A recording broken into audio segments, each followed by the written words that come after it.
नमस्ते, बिहार में स्वागत है आप सबका। मैं हूं आप सबके साथ अनूप। शुरुआत एक बड़ी खबर से करते हैं। सूत्रों के हवाले से बड़ी खबर आ रही है। बिहार की सियासत से जुड़ी है सबसे बड़ी खबर हम आपको बता रहे हैं। वशिष्ठ नारायण सिंह आज इस्तीफा दे सकते हैं। ये बड़ी खबर बिहार की सियासत से जुड़ी हुई।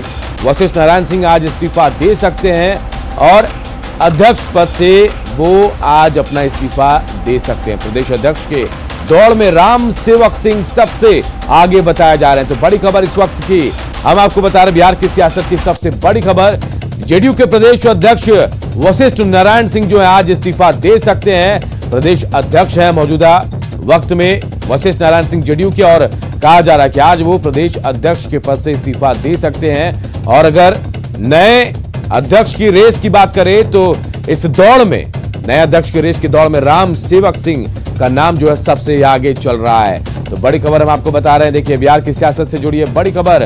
जेडीयू के प्रदेश अध्यक्ष वशिष्ठ नारायण सिंह आज इस्तीफा दे सकते हैं। सूत्रों के हवाले से बड़ी खबर इस वक्त आ रही है। जेडीयू के प्रदेश अध्यक्ष के पद से वो अपना इस्तीफा दे सकते हैं और प्रदेश अध्यक्ष की रेस में, दौड़ में राम सेवक सिंह सबसे आगे हैं। देखिए, राम सेवक सिंह के बारे में भी हम आपको बता रहे हैं। राम सेवक सिंह कुशवाहा जाति से आते हैं। साफ सुथरी छवि के नेता है राम सेवक सिंह। इसके अलावा पूर्व में बलेसरा पंचायत के मुखिया भी रहे हैं राम सेवक सिंह। नीतीश कैबिनेट में मंत्री भी थे राम सेवक सिंह, और इनका नाम सबसे आगे इस वक्त जेडीयू के प्रदेश अध्यक्ष के तौर पर चल रहा है। हथुआ से 4 बार विधानसभा के लिए चुने भी गए हैं राम सेवक सिंह, और कुशवाहा जाति से आते हैं और इसका फायदा भी इनको मिलता नजर आ रहा है।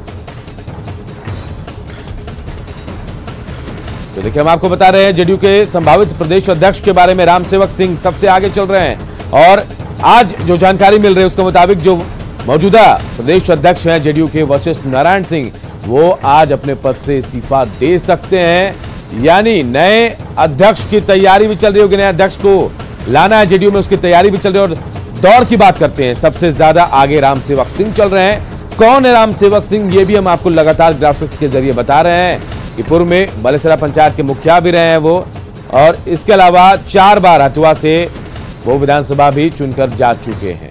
इधर नीतीश कुमार ने 7वीं बार सीएम की शपथ तो ले ली, लेकिन चूंकि उम्मीद से कम सीटों पर उन्हें जीत हासिल हुई, लिहाजा नीतीश इस बार वो बहुत सहज नहीं है। हम ऐसा इसलिए कह रहे हैं क्योंकि उन्होंने तीसरी बार कहा कि उन्हें सीएम बनने का मन नहीं था।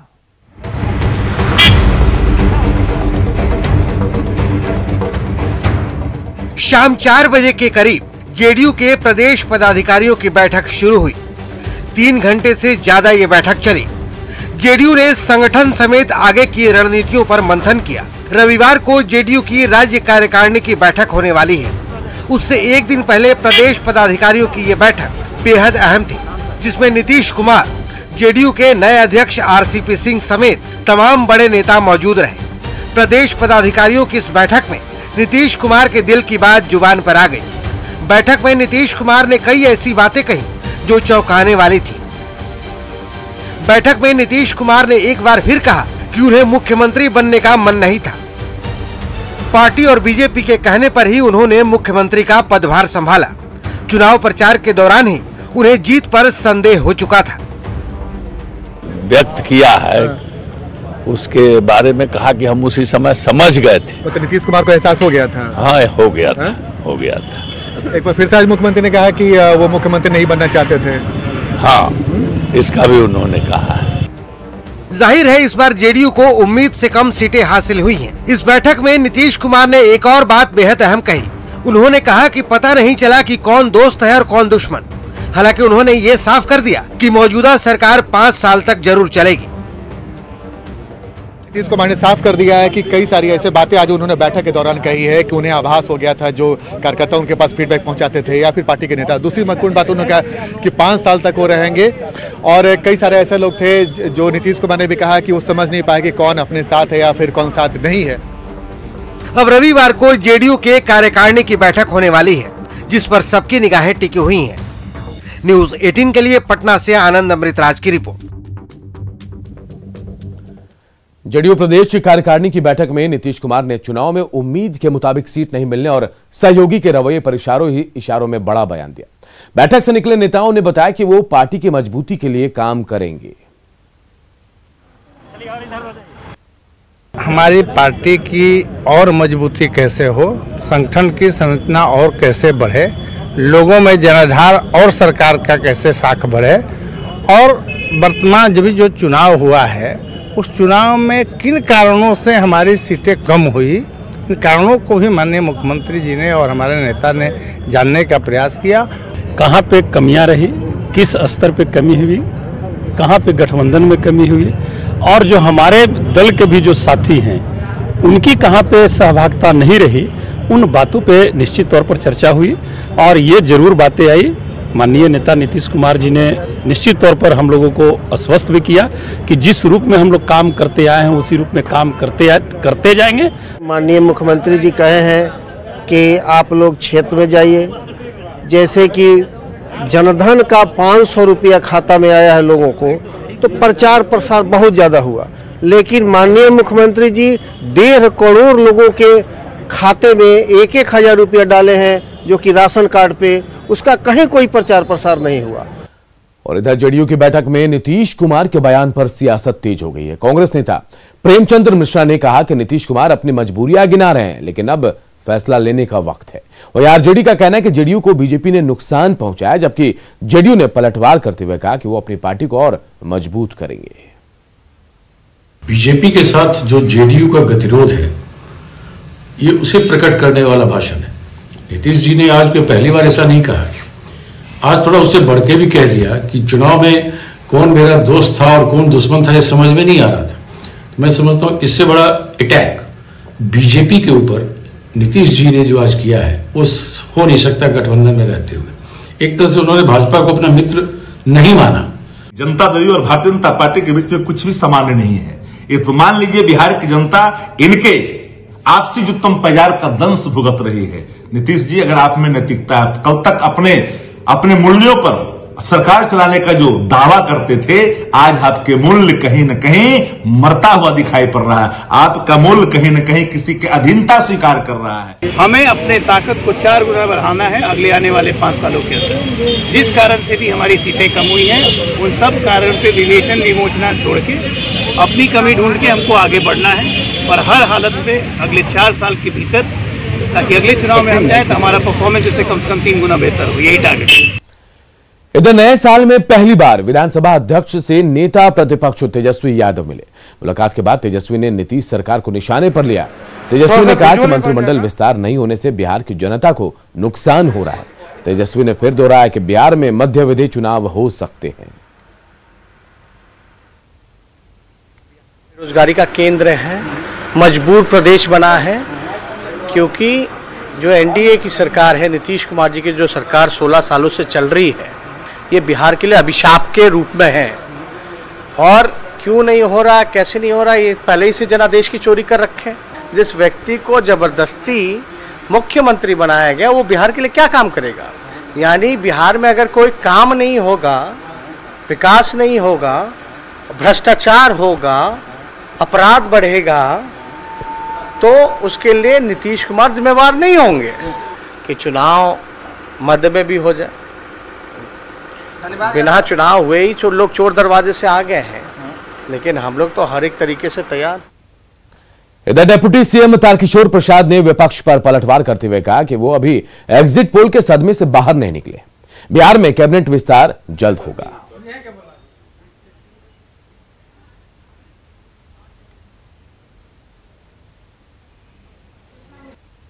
देखिए, ये माननीय मुख्यमंत्री जी नियत समय पर मंत्रिमंडल का विस्तार निश्चित रूप से करेंगे। विपक्ष को तो बेचैनी है, वो तो जो एग्जिट पोल चल रहा था चुनाव के बाद, उसके सिंड्रोम से वो निकल ही नहीं पा रहे हैं, क्योंकि वो उनको काफी हड़बड़ी थी और आज भी है। और बात बीजेपी के प्रशिक्षण शिविर की।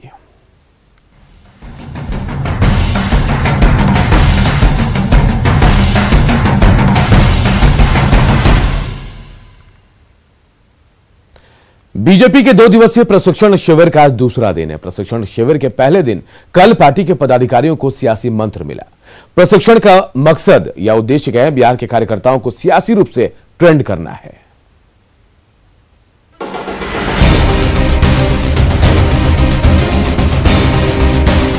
राजगीर में शनिवार से बीजेपी का 2 दिवसीय प्रशिक्षण शिविर शुरू हुआ, जिसमें नेताओं और कार्यकर्ताओं को ट्रेनिंग दी जा रही है।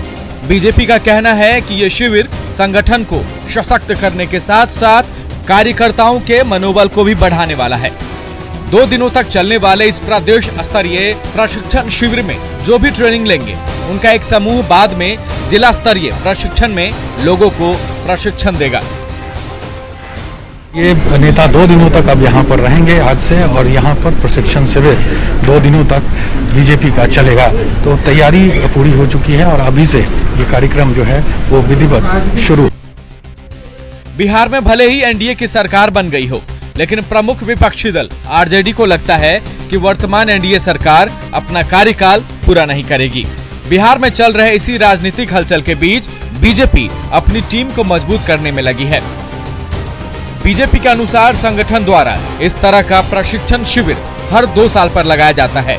यह प्रशिक्षण शिविर पिछले साल ही होना था, लेकिन कोरोना की वजह से इसे टाल दिया गया। भारतीय जनता पार्टी के सभी प्रदेश पदाधिकारी, प्रमुख नेतागण हैं, उन सबों के साथ मंडल स्तर पर जो प्रशिक्षण देना है, उन विषयों पर एक विस्तृत चर्चा होगी और उसके बाद ये सारे पदाधिकारी क्षेत्र में जाकर के क्षेत्रीय प्रशिक्षण देंगे। मंडल स्तर पर वहां से फिर नहीं, पहले क्षेत्रीय स्तर पर हमारा 28, 29, 30 को क्षेत्रीय स्तर पर अर्थात 4 जिलों का एक साथ प्रशिक्षण कार्यक्रम होगा, जिसमें जिले के पदाधिकारी और जिले के प्रमुख नेतागण रहेंगे। 28 जनवरी से बीजेपी क्षेत्रीय बैठक भी करेगी। उसके बाद प्रदेश भर में 4 फरवरी से 14 फरवरी के बीच बीजेपी के 1099 मंडलों में प्रशिक्षण शिविर का आयोजन होगा। पार्टी क्षेत्रीय बैठक के जरिए सभी 45 संगठनात्मक जिलों के कार्यकर्ताओं को तराशेगी। इस तरह के कार्यक्रमों से संगठन का आधार मजबूत होता है और कार्यकर्ताओं को पार्टी के प्रति विचारधारा के साथ साथ समर्पण के साथ काम करने की प्रेरणा मिलती है। साकेत कुमार, न्यूज़ 18, राजगीर। इधर कांग्रेस नेता भरत सिंह ने प्रदेश अध्यक्ष मदन मोहन झा पर गंभीर आरोप लगाया। भरत सिंह ने कहा कि प्रदेश अध्यक्ष नीतीश सरकार में मंत्री बनना चाहते हैं, और वहीं गोहिल के प्रदेश प्रभारी के हटने पर उन्होंने कहा कि वो हटे नहीं बल्कि उन्हें हटाया गया है, क्योंकि बिहार में कांग्रेस की छवि पूरी तरह से गोहिल ने खराब कर दी थी।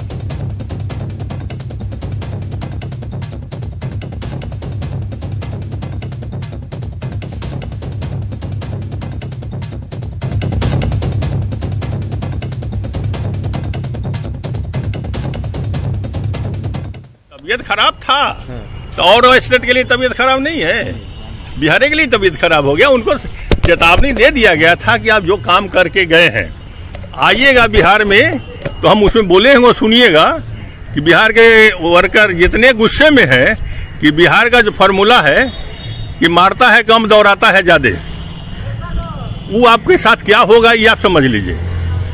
इसलिए आप जो खरीद बिक्री की पार्टी, और बिहार में बच ही क्या गया है, अब सब कुछ तो लोकसभा में बेच दिए, विधानसभा में टिकट बेच दिए, अब तो कुछ बचा हुआ है नहीं। प्रदेश अध्यक्ष के इन लोगों को लेकर जाएंगे, क्योंकि अध्यक्ष हटने के बाद इनका कोई स्कोप नहीं है, तो लेकर जाएंगे हम, तो हम भी मंत्री बन जाएंगे, अशोक चौधरी जैसा अपना राज करेंगे। और बात मैट्रिक परीक्षा से जुड़ी एक अहम खबर की। मैट्रिक परीक्षार्थियों के लिए बड़ी खबर आई है। मैट्रिक परीक्षा का एडमिट कार्ड आज जारी होगा। बीएसएबी की वेबसाइट पर अपलोड होगा आज एडमिट कार्ड, और biharboardonline.com से स्टूडेंट जो है इसे अपलोड भी कर सकते हैं। यूजर पासवर्ड डालकर डाउनलोड किया जा सकता है। एडमिट कार्ड को 17 फरवरी से 24 फरवरी तक मैट्रिक की परीक्षा होनी है, और इसे लेकर आज जो है एडमिट कार्ड जारी होगा। बीएसएबी के साइट पर जाकर इसे डाउनलोड किया जा सकता है, और ऑनलाइन जो है biharboardonline.com में जाकर यूजर पासवर्ड डालकर स्टूडेंट इसे डाउनलोड कर सकते हैं। गोपालगंज पहुंचे सारण डीआईजी मनु महाराज ने अधिकारियों के साथ बैठक की, तो वहीं बिहार यूपी से सटे थाने का दौरा भी किया। कोचा कोर्ट पहुंचे मनु महाराज ने ड्यूटी पर तैनात एएसआई उमेश सिंह के मूंछों के दीवाने वो हो गए। मनु महाराज ने एसआई की तारीफ की और सम्मान के रूप में 500 रुपए भेंट किए। सारण डीआईजी का ये अंदाज वहां मौजूद पुलिस पदाधिकारियों और पुलिस कर्मियों को उत्साहित कर गया।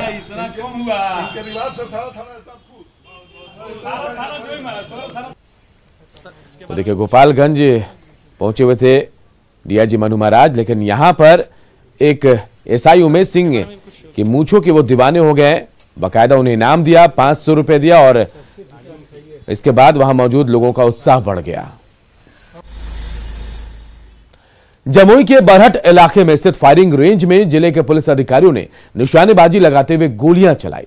जिले के एसपी पीके मंडल भी टारगेट पर निशाना लगाते हुए फायरिंग करते नजर आए। पुलिस वालों की फायरिंग से पूरा इलाका गोलियों के तड़तड़ाहट से गूंज उठा। वार्षिक कार्यक्रम के तहत फायरिंग रेंज में पुलिस अधिकारियों और जवानों ने जमकर अभ्यास किया।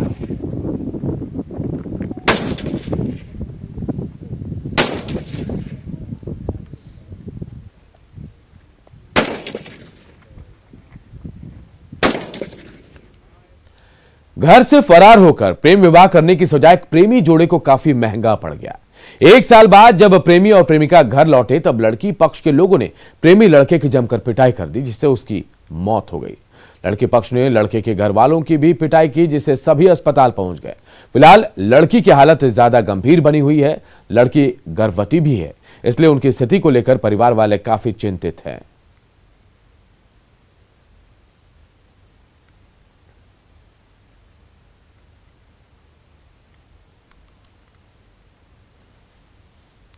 वो जो लड़की थी वो अंदर बैठी थी, लड़का था भी घर बैठा था अंदर, और मोसारी इधर उधर काम कर रही थी। कोई देखा नहीं, छक्के पर आकर वो लोग कौन लोग आए थे मारने?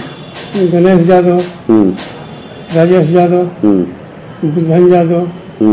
और किस चीज से मारपीट कर रहे थे? लाठी से लोग मारा, लाठी से बहुत जम के मारा, पूरा तोड़ ताड़ कर दिया। इधर नालंदा में एक युवक अपनी प्रेमिका के साथ उसी के घर के कमरे में पकड़ा गया। आपत्तिजनक हालत में पकड़े जाने पर घर वालों ने दोनों की शादी करा दी। बताया जा रहा है कि सोहराय के जलालपुर मोहल्ले के रहने वाले लड़का और लड़की में कई सालों से प्रेम प्रसंग चल रहा था। दोनों के प्यार की खबर पूरे मोहल्ले वासियों को भी थी। शनिवार की रात लड़का चोरी छिपे लड़की के घर मिलने पहुंचा, जहां लड़की के परिजनों ने उसे आपत्तिजनक हालत में पकड़ लिया। शोर मचाने पर मोहल्ले के लोग भी जमा हो गए और दोनों की मंदिर में ले जाकर शादी भी करा दी गई। क्या हुआ? आइए इधर आइए।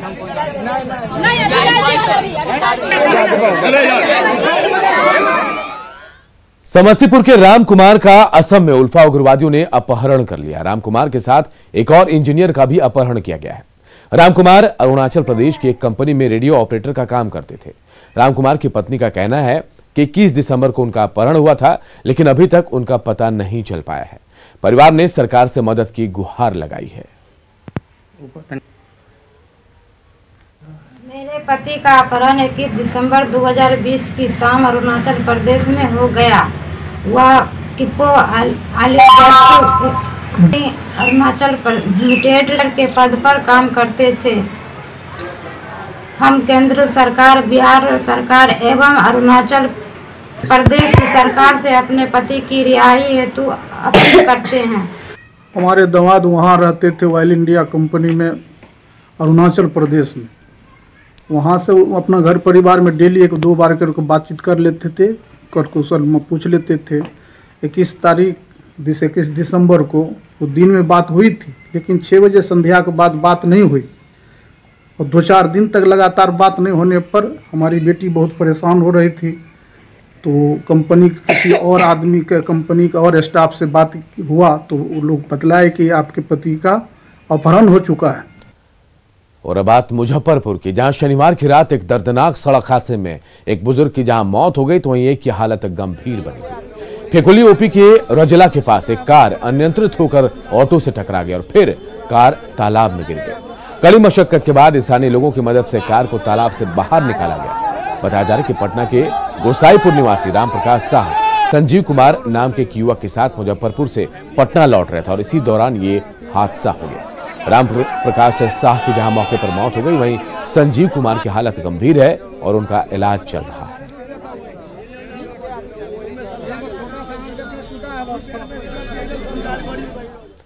और इस बुलेटिन में इतना ही, लेकिन खबरें लगातार जारी है। देखते रहिए न्यूज़ 18 बिहार झारखंड।